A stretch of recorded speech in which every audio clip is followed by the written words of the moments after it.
High WhatsApp guys, আপনাদের মাঝে আজকে আমি বাংলা সিনেমার ও কিং খান সুপারস্টার শাকিব খানের কিছু সিনেমার আজকে আমি কথা বলতে চলে এসেছি, যেগুলো সুপার ডুপার হিট সিনেমাগুলো বসে রয়েছে, এতদিন মুক্তি দেয়নি, ওগুলো এখন মাথা লাড়া দিয়ে উঠেছে।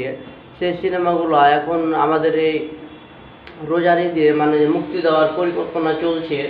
ও আমরা কিছু কিছু সিনেমা আমরা শুনতে পাচ্ছি যে অবশ্যই মুক্তি দেওয়া হবে।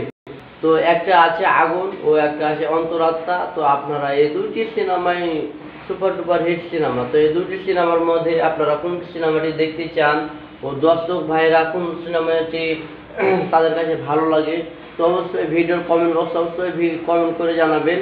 ও আমার পেজের নতুন হয়ে থাকলে অবশ্যই পেজটি ফলো করে দিবেন ও আমার ইউটিউব চ্যানেল থেকে দেখলে অবশ্যই চ্যানেলটি সাবস্ক্রাইব করে দিবেন। তো এই ভিডিওটি আপনাদের বন্ধুকে অবশ্যই শেয়ার করতে ভুলবেন না। তো আপনারা এখন কন্টিনিউ করে অবশ্যই আমি কি বলি মনোযোগ দিয়ে আপনারা পুরোটাই মানে আমার কথাটুকু শুনেন, তাহলে আপনারা অবশ্যই বিস্তারিত বুঝতে পারবেন। আমাদের এই অন্তরাত্মা ও আগুন, তার আগে আমাদের আরও দুটি সিনেমা আছে। একটি আছে রাজকুমার। রাজকুমার তো মানে রাজার দেশে আসছে, মানে রাজার বেশে আসছে, তাকে তো কেউ মানে ঠেকাইতে পারবে না। এটা কোনো সিনেমাতে ঠেকাইতে পারবে না, এমন সুপার ডুপার হিট হয়ে আসছে সিনেমাটা। তারপরে তো আবারও একটা বলিউডের সিনেমা আছে সুপারস্টার শাকিব খানের। সুপারস্টার শাকিব খানেরই চারটি সিনেমা। তো কোন সিনেমাটি দর্শক দেখবে, কখন কোন টাইমে ও কোন তারিখে দেখবে, আপনাদের উপরে সেটা ডিপেন্ড করে। ও বিস্তারিত হলো যে অবশ্যই আগে আসবে রাজকুমার সিনেমাটি। তারপরে আমরা শুনতে পেয়েছি যে পরিচালক অনন্য মামুন ভাই তিনি আমাদেরকে বলেছেন যে আমিও ঈদের তিন দিন বা 4 দিন পরে দরদ সিনেমাটি মুক্তি দেওয়া হবে। তো কিছু আমরা গানের কিছু আমরা অংশ দেখলাম।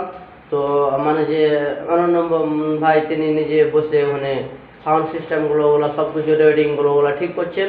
তো আমাদের কাছে অনেক সুন্দর ভালো লেগেছে। তো আমরা আশাবাদী যে অনেক সুন্দর হবে এই দরদ সিনেমাটি।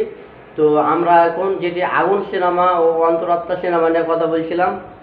তো আমার কাছে কোনোটাই সিনেমা খারাপ না, আমার কাছে দুটোই সিনেমা ভালো। আগুনও যেমন একটা সুপার ডুপার হিট সিনেমা, অন্তরাত্মাও যেমন একটা সুপার ডুপার হিট সিনেমা। তো অবশ্যই আমরা এটাই বলবো যে একই সাথে না রেস দিয়ে, তো আপনারা টাইম বাই টাইম ও তারিখ বাই তারিখ আপনারা হিসাব অনুযায়ী মানে আপনারা রেস দেন, তাহলে আপনারা যে টাকাটা খরচ করেছেন সে টাকাটা আপনাদের পৌঁছে যাবে ও সবারই জন্য ভালো হবে সিনেমাটা দেখা। একই দিনে ও একই তারিখে সবটি সিনেমা যদি আপনারা রিলিজ দেন তাহলে আপনাদেরও মানে ক্ষতি হবে ও আমরাও ভালোভাবে সিনেমাটা দেখতে পাবো না। আসসালামু আলাইকুম এভরিওয়ান, ভিডিওটি ভালো লাগলে অবশ্যই লাইক কমেন্ট ও শেয়ার করে দিবেন। Tata, bye bye.